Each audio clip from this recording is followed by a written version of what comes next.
Bobiverse Book 2. For We Are Many. Part 2. Howard is finally starting to shorten his to-do list on Vulcan, and the experimental whiskey he had been working on is ready. The biologist Bridget tests and tastes it for him. It's not perfect, but it is drinkable. Howard introduces Bridget to one of his other friends, Stefan, and they have a good meal together. Bill receives a message from Linus, and they meet in VR via Skype. Linus informs Bill that he has found a viable planet, and he has named it Clown Car Planet because of its extremely unusual biology. They discuss the Australian Henry's progress, and they end up bringing him into VR with Bill. Henry is fortunately doing a lot better.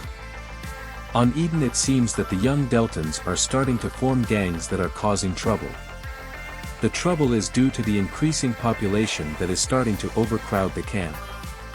On the planet Ragnarok, Bill is testing his Manny, that is basically an artificial body for the Bobs to interact with the real world in. Bill calls it Bullwinkle because of the design that makes it look a bit like a bull moose. It works well, though it does need some refinement.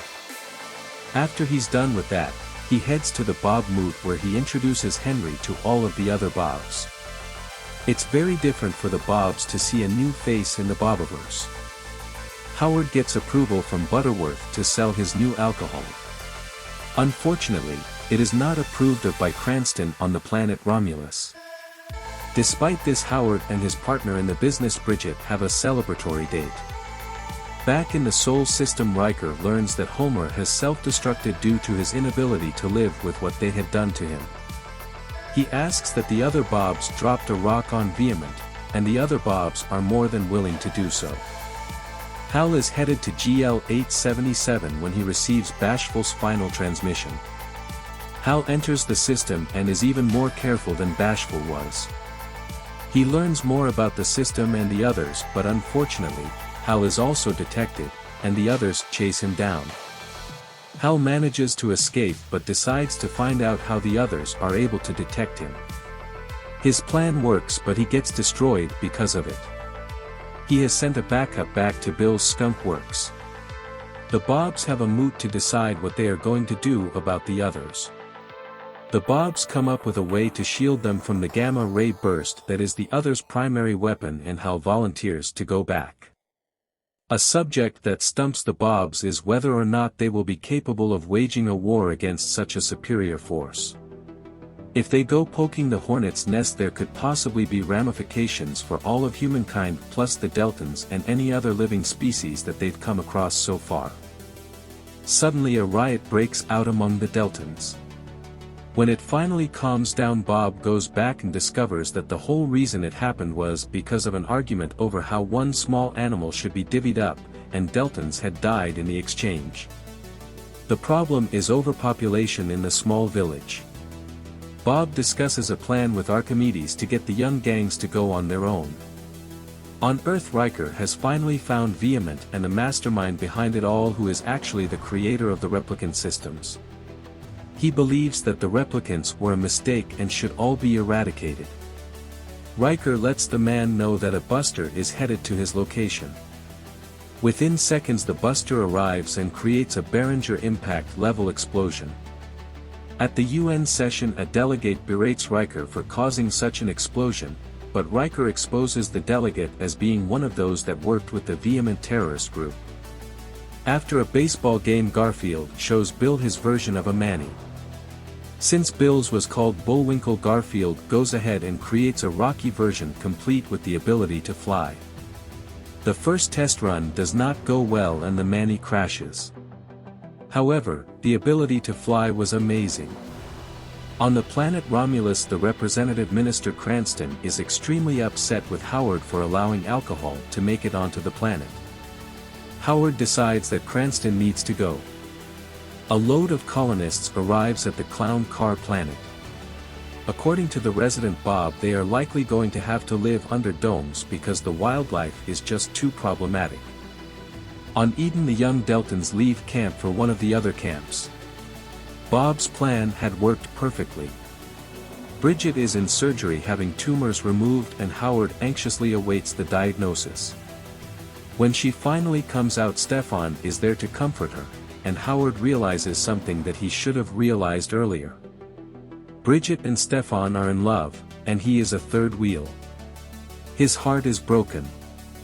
Colonist ships arrive at Poseidon and the Bobs begin getting ready to decant the colonist. The colonists begin having problems immediately with the local wildlife, and the Bobs have to create an electrified net in order to keep the wildlife away from the mats. Loki and several other Bobs enter 82 Eridni to finish off Brazilian probes. Medeiros has had quite a bit of time to prepare and manages to take out a few Bobs, but in the end the Bobs triangulate on Medeiros's position and take him out. Stefan and Bridget get married, and as a wedding gift Howard legally gives them 100% of the alcohol business before leaving the system. Hal arrives at the others' home system and sends in a drone to test the new shielding. As predicted, it works, however the others are able to recharge their gamma-ray weapons faster than expected. Hal heads back to GL-54. Hal is 18 months into his journey when he receives a message that the others have sent out a large group of ships to GL-54. When the others arrive at GL-54, Bill sends them a message and they respond in Cantonese. They refer to the humans as food and have absolutely zero care for anything else in the universe besides themselves. A Bob Moot is called to discuss the others. In their most recent encounter, they were able to get better scans and actually learn more about the others. The most important thing seems to be that they are a hive-type creature that lives in incredibly dense population, and their ultimate goal is to create a Dyson sphere so that their massive population can exist. The Bobs are unsure what to do about the others because their own ships would be little more than flies against the massive other ships. Howard receives news on his way that church and state had been separated on Romulus and Cranston had been forced to step down. He also learns that Bridget and Stefan had had a son and named him Howard. Bill is more and more worried about the others, especially since it's likely that they are going to be headed to systems that could have life. He pops into Claude's VR and asks him to begin preparing to strike back against the others as soon as he gets to the system Gamma Pavones. When Claude arrives, he finds a beautiful planet that would be perfect for human colonization, however the planet is right on the others' back door. The system has low metallicity, but it is good enough for Claude's purposes to get started creating more Bobs and readying themselves for the others' arrival. Back in Epsilon Eridni, Bill begins building more printers and more ships in order to create a virtual armada to fight the others. A Bob named Jacques arrives in Delta Pavones and finds a Victorian-age intelligent species. This is bad considering that the system is also in line to be taken by the others. Jacques decides that he is going to build colony ships in an effort to save the creatures he calls the Pav. Jacques begins studying the Pav. They look a lot like meerkats and have a very different system to the humans. After spying on them for a while, Jacques learns the language. At the Moot, the Bobs discuss weapons that they can possibly use against the others, but it doesn't seem like they have very many good options. On Eden, Archimedes' wife is having another child. Bob 1 wishes more than anything that he could be there in person. Bill learns that the others are headed for Delta Pavones and the Pav. He quickly alerts Jacques and calls a Moot. All available ships head to Delta Pavones, though they will barely make it there before the others arrive. Howard arrives in a new system, but there's not much there except a large Jovian planet in the habitable zone. He receives a message that informs him that his friend Stefan is dying. Howard asked Bill if the Manny could be ready by the time Stefan's funeral happens. Bill promises that it will be ready. In Delta Pavones, Jacques works hard to get samples of DNA from every living thing he can find on the planet and also document as much of the Pav society as possible. He selects 2 villages to be the 20,000 he can put on the colony ships he is building. Howard arrives in the Manny body at Stefan's funeral. It's the first time any Bob has had a real body since he died, and it is a very nerve-wracking and emotional moment for Howard. Later, Howard asks Bridget if she would consider becoming a replicant, however she refuses. Howard goes ahead and builds the equipment to replicate humans anyway. He then asks Butterworth if he would want to become a replicant. Howard figures Butterworth would make a good asset in the war against the others since he has a military background. Butterworth agrees. Bob 1 has been working on the Mannies, mostly because he wanted to create a Deltan Manny. He has finished one and is ready to meet Archimedes for the first time. Immediately Archimedes points out that Bob smells very wrong to be a Deltan and points out quite a few different problems with Bob's disguise. Bob fixes the issues and comes back. They go to the village to meet the others. Bob is most nervous about meeting Archimedes' wife who has always hated the Bob. Fortunately, she does not recognize him as the Bob and everything is good. The others arrive on the outskirts of the Delta Pavoni system. All of the Bobs who have assembled know that this is likely to be a suicide mission, but they are ready.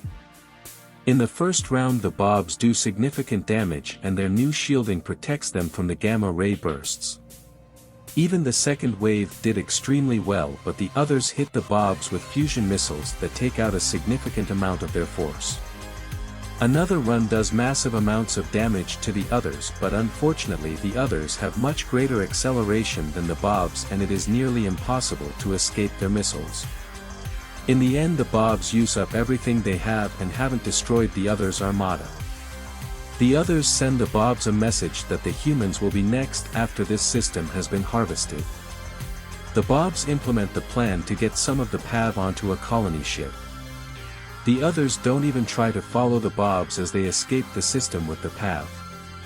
Most of the Bobs who had died in the battle are brought back to life in spare matrices. Unfortunately, this is still considered a failure as far as the Bobs are concerned. Nearly 1 billion sentient creatures died, and they determine that they must exterminate the others and Bill may have just come up with an idea on how to do it. On Vulcan Howard has a more lifelike Manny and he goes to meet Bridget.